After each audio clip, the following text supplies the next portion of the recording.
What's a huge red flag when meeting new people? Have you ever wanted to be your own boss? Do you want to earn some extra income? Quote. Reminds me of a conversation I had on a bus recently. Are you interested in being your own boss and running your own business? Quote. Oh gosh, no. Quote. The look of confusion on his face was priceless. I don't like being in charge. Too much pressure that I'll mess it up for other people. When everything is about them.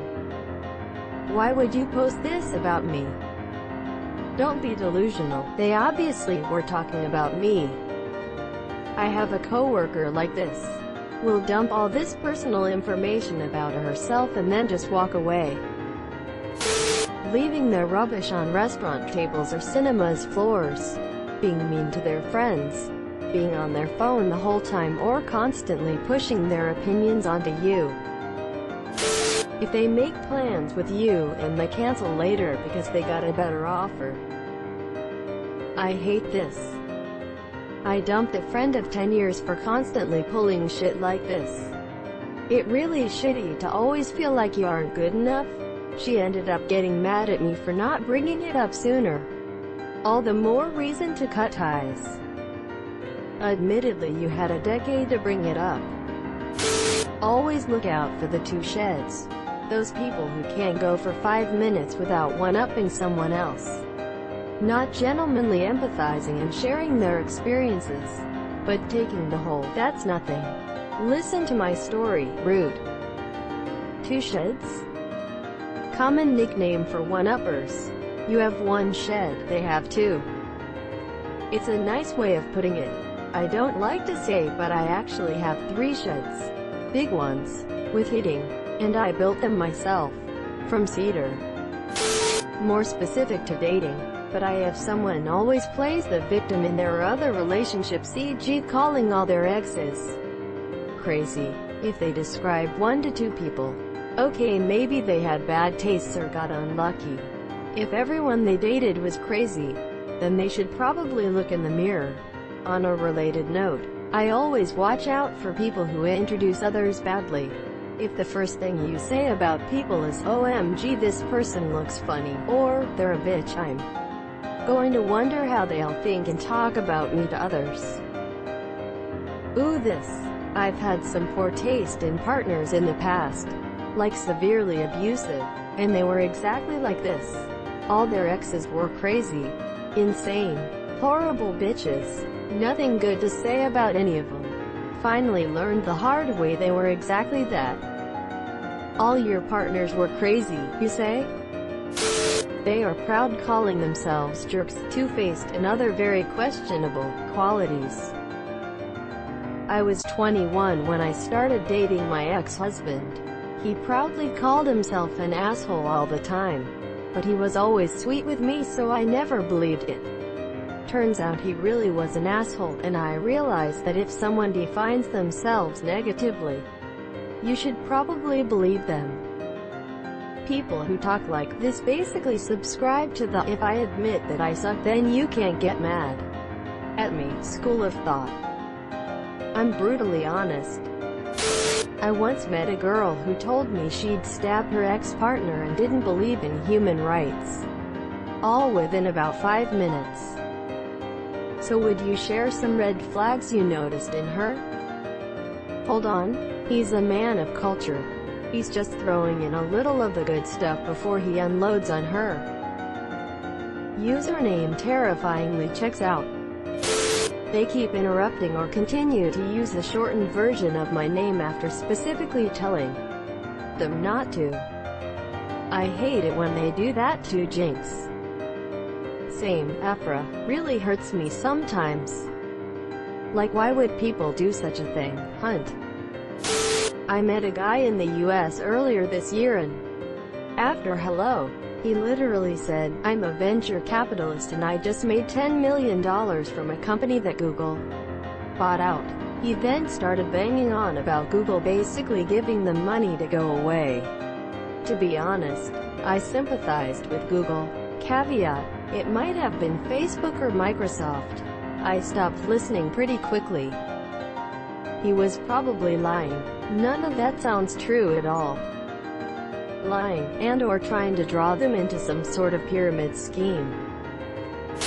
When a guy has absolutely nothing to say other than overly romantic, sexual stuff, or your possible future together, right after meeting, it's creepy and you don't even get to know each other better cause there's no conversation happening. God, this happens to me all the time on dates. Some guys just have nothing else to say besides flirting and sexual comments, and I just wanna know your favorite fucking color. God fucking damn it. Mine is bell purple. What about you? Edit. Why is my most upvoted comment me talking about my favorite color?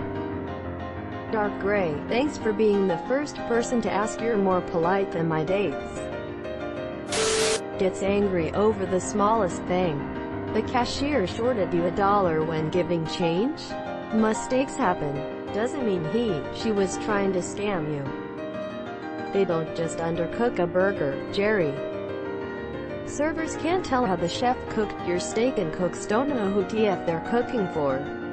It ain't personal. They immediately talk shit about a stranger. They immediately talk shit about their spouse.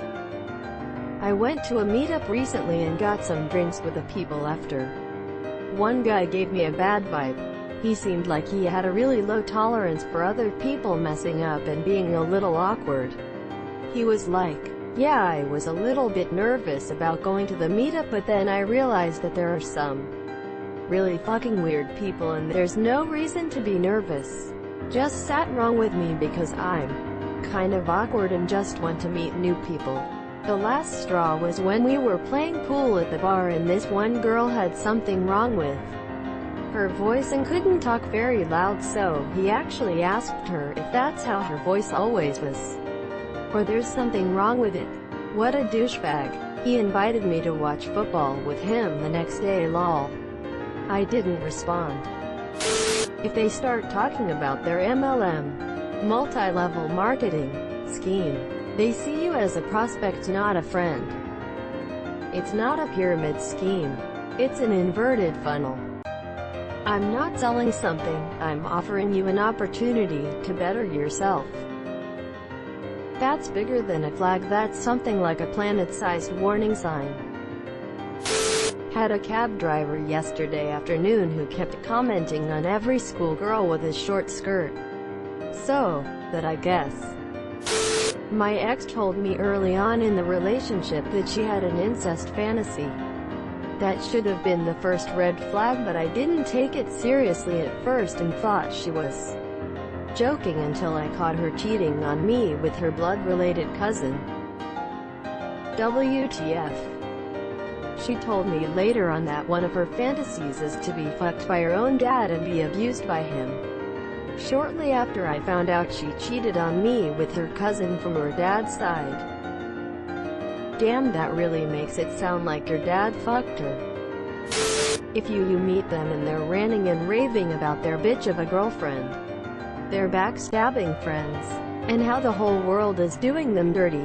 Sure, they might be having a bad day and are venting, but in my experience, people who openly and eagerly vent that stuff to strangers in public are usually much more at fault than they care to let on, and cause a lot of drama. But why are you so quiet? People like, I just met you, Linda. Ugh, I hate that question, especially when it's asked by someone I'm not very interested in talking to, which is usually when I'm quiet. Feeling worse after meeting them than you did before. Sometimes the person just seems off, but you can't put a finger on what exactly. Over time, you realize that your gut instinct was correct. Pretty sure that's what happens with me every time I try to befriend someone new. I feel like I'm a decent person with a good personality, but I think my social anxiety makes me appear rather standoffish. That feeling when you read through the entire thread chain thinking about how it's probably what everyone thinks about you. I have had so many friends and coworkers tell me they didn't like me or were scared of me when they first met me. to discover later that I'm a big OL teddy bear with a heart of gold. I wish to no end that I could figure out what causes the initial response. But no one ever gives a clear answer. Just vague impressions. Doesn't listen, always talking about himself. Anyway, so as I was saying, I usually do 10 reps of chin-ups followed by giving blowjobs. Subscribe for more hot Reddit takes in your inbox, guaranteed.